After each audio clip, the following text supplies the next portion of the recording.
Years of tough negotiations. The deal comes off the back of a trip to Madrid, where Ardern was the first New Zealand leader invited to speak at the NATO leaders' meeting, a speech that did not go unnoticed by China. Joining me now to talk about the fast-changing diplomatic landscape is Green Party's spokesperson on foreign affairs and trade, Gorit Garaman. Thank you for coming in. Let's talk trade first, in your old trade. Is it a relief to finally see a trade deal signed with the EU that has binding climate targets?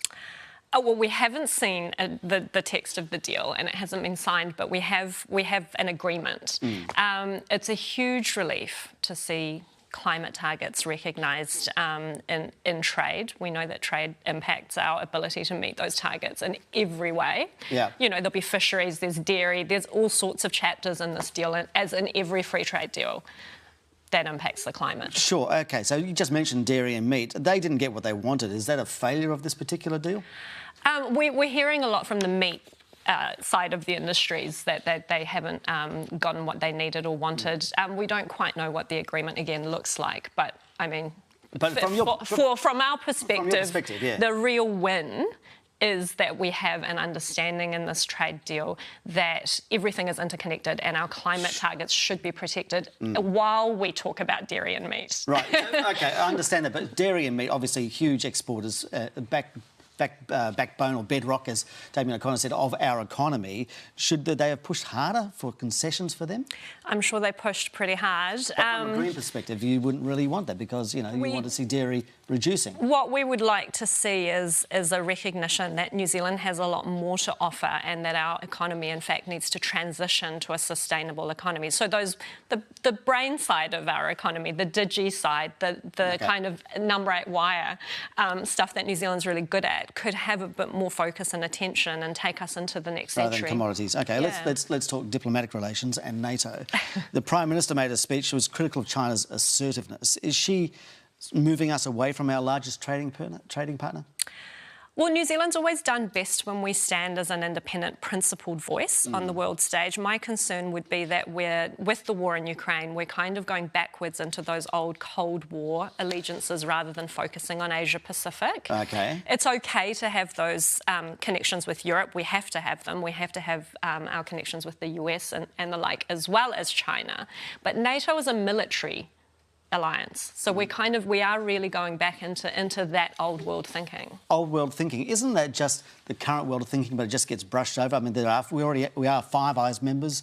We have alliances. We shouldn't be. Well, OK. So you don't want us that aligned with NATO, Europe, and the US? Aligned is one thing, but I think once we start to appear on the stage at a NATO summit, we have to ask ourselves what allegiances we're undermining as well. And we are a Pacific nation. We're an Asia-Pacific nation.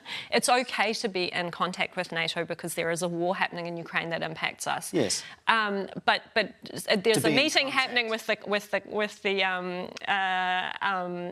our Commonwealth partners as well right now that the Prime Minister's not at. So there's choices we're making. Should she have gone to the Commonwealth meeting instead of going to NATO? I think it's important to have conversations about whether we want to be part of a military allegiance or a diplomatic one, and that's the question when it comes to NATO. In the green world view, it's not an allegiance with, say, the US. It's not an allegiance with China or Europe. It's specific focused. It's specific focused and it's military focused. And I think in part our response to the Ukraine war has been more militarised than the Green Party would have liked it to be. The focus on the humanitarian relief could have been stronger. We're not joining NATO, and Helen Clark said you can have an independent foreign policy and still be aligned with somebody. Yep, that's right. But we do have to then weigh that up against what other relationships we're upholding or undermining.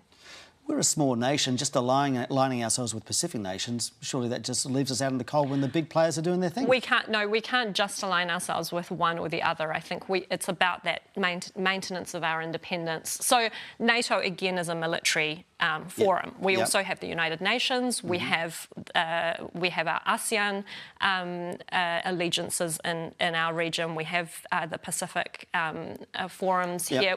So there are other forums. It's the prioritisation of a militarised European old world focus. Right. That is a concern for us. And I don't think... you're concerned that we're joining a sort of proxy war between Russia and the US in Ukraine? Well, I think what's happened... Well, we have, actually. Because we have sent, you know, and that happened without much debate at all. We have actually sent military aid, so we are part of a war.